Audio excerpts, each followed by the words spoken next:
What to do if you overshoot your RPE.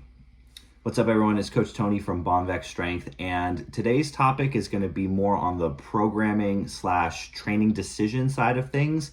And we're going to talk about some of the adjustments you can make if you overshoot your target RPE during a training session. Now, the majority of our lifters train via RPE, which stands for rate of perceived exertion, which is just a way for choosing the weight on the bar that matches a somewhat subjective measure of difficulty. Usually we measure RPE on a scale of 1 to 10, 10 being hardest, 1 being easiest. And you can think of it in one of two ways. We have a subjective scale that we use where 10 is a maximal effort, you could not do any more. 9 is very hard, 8 is hard, 7 is moderately hard, and we usually consider anything 6 or below kind of a warm-up weight, and it generally won't be heavy enough to make you stronger. Now, the more objective side kind of correlates RPE to reps left in the tank. So if you are doing things at a 10 RPE, that means there are 0 reps left in the tank. You could not do another rep. If it's a 9, that leaves about 1 rep in the tank. If it's an 8, leaves about 2 reps in the tank, all the way down.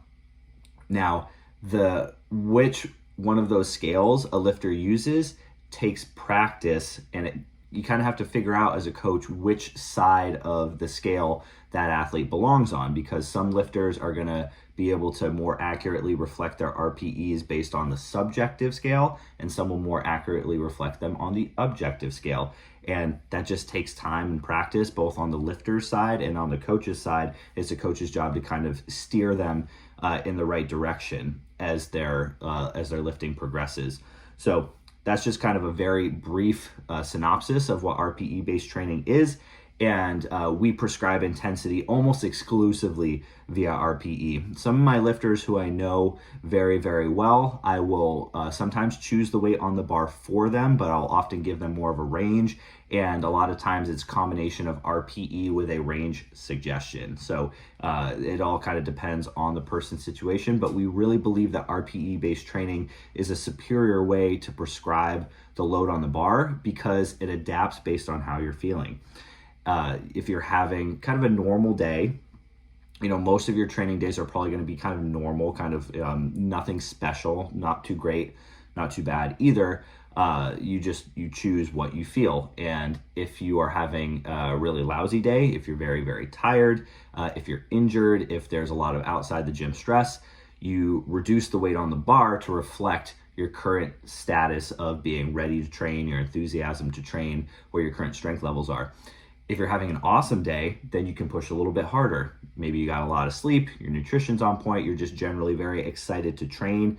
Maybe there's a really good crew in the gym, a lot of people who kind of feed you energy based on them just being there. Then you should push harder. Absolutely use RPE as an excuse, not just to reduce the load when you feel bad, but also to push heavier when you feel great. Now, there are going to be times where you have a certain RPE assignment and you exceed that. You choose a weight that is simply too heavy for that assignment for that day. And that's okay. A lot of lifters get really concerned about overshooting the RPE. Generally our RPE prescriptions are anywhere between 7 and 10 RPE, but I would say most of the time we live in that 7, 8, and 9 range, depending on where a lifter is in their lifting career, where they are in proximity to something like a powerlifting competition. That all determines what RPE we're generally living in.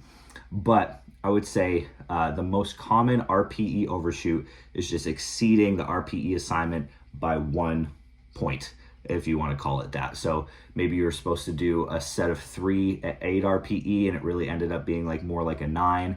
Instead of being hard, it was very hard. Instead of having about 2 reps left in the tank, you only had 1 rep left in the tank.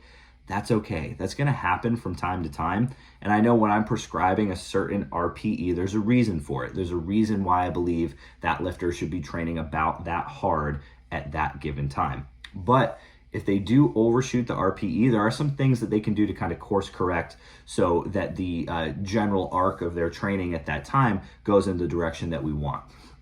Now, pretty often I keep the RPE assignment the same during a specific training block.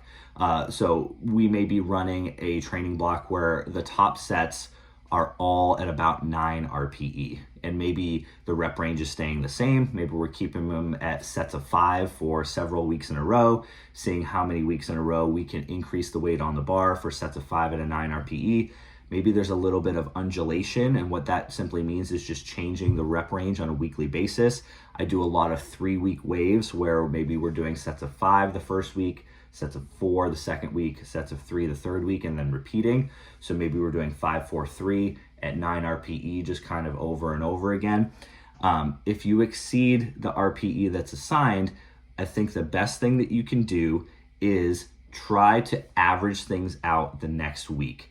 The way that you can do that is, say you're supposed to do a triple at a 9 RPE and it turns out to be a 10. You kind of do like a 3 rep max instead of a triple with a little bit left in the tank. The next week, see if you can take that same weight that ended up being a 10 RPE and make it a true 9 RPE. So maybe you benched 225 for a triple at a 10. All right, went a little heavier, a little harder than we intended to go. Next week, take 225 again. You've got that confidence, you've lifted it before, so now it's maybe not up on that pedestal, and see if you can make it a 9, a true 9. The other way you could go is you could really dial it back even a little bit more, and instead of trying to hit a triple at a 9 the next week, or try to hit a triple at an 8, so it averages all out. You hit a triple at a 10 the first week, you hit a triple at an 8 the second week, and it averages out to that 9 RPE that we're looking for. Because very often when I'm programming, like I said, over the course of a training block, there's a consistent RPE that we're trying to hit week to week. So you try to hit that kind of law of averages. That's what to do like on a week to week basis. What can you do within a workout itself? Now, there are times where I was speaking previously about like a top set approach. For most of our stronger lifters, we kind of work up to one heavy set for a certain number of reps, and then we'll back the weight down and do what we call our back down sets, where we kind of accumulate a little bit more volume. There are times where I'm training lifters where they're doing what are called straight sets, which is multiple sets for the same number of reps at the same target RPE. A very common one you'll see is like 5 by 5. So maybe we're having somebody do 5 sets of 5 reps at an 8 RPE. 5 pretty challenging sets of 5. Over the course of a single workout, if you're chipping away at the same weight for multiple sets of 5, chances are that you're going to get tired over the course of several sets.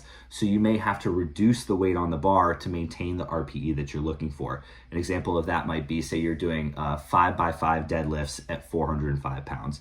And maybe, set 1 at 405 is a solid 8, no problem. Second set, still an 8. Challenging, but still right about the same RPE. Maybe third set of 5, there's a significant increase in the difficulty because you're starting to get tired. Maybe that 405 now feels like a 9 or a 10. If we try to use that same weight, 405, for set 4 and set 5, God knows that the RPE is going to be higher than what we're looking for. So what that lifter should do is reduce the weight on the bar to maintain that 8 RPE. Maybe they drop down to 385, maybe even 365, so that they can knock out the remainder of their 5 sets of 5 and stay at that 8 RPE. That is way more important in my mind as a coach than slogging through more sets with the same weight only for that RPE to jump up. That's likely going to lead to technical breakdown, probably a reduction in bar speed, just not as productive of training as we're looking for.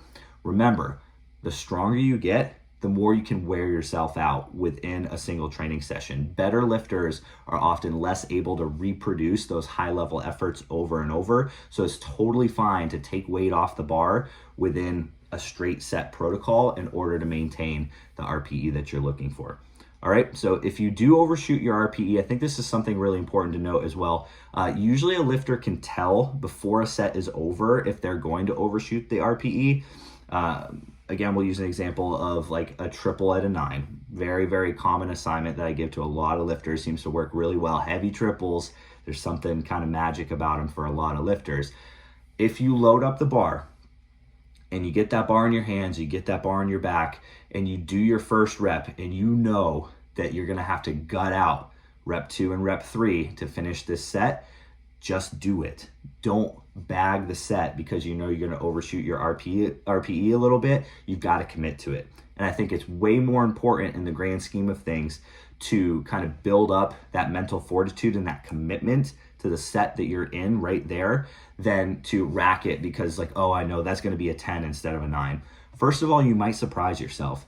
If you've got a good crew around you, if you have kind of practiced your mental approach to lifting so that you can kind of refer back to a lot of the focus phrases that I've talked about a million times before, you may find that even though that first set was harder than you anticipated, you might be able to gut it out and still hit that triple at the assigned 9 RPE. But even if you don't, even if it's a 10, that's okay. It's just data. It's just being honest with yourself, and you can make the adjustment next week. But I really hate to see it when a lifter chooses a weight that they think is going to be a specific RPE and they give up on the set early because they think they're going to overshoot it. You don't want to lift scared.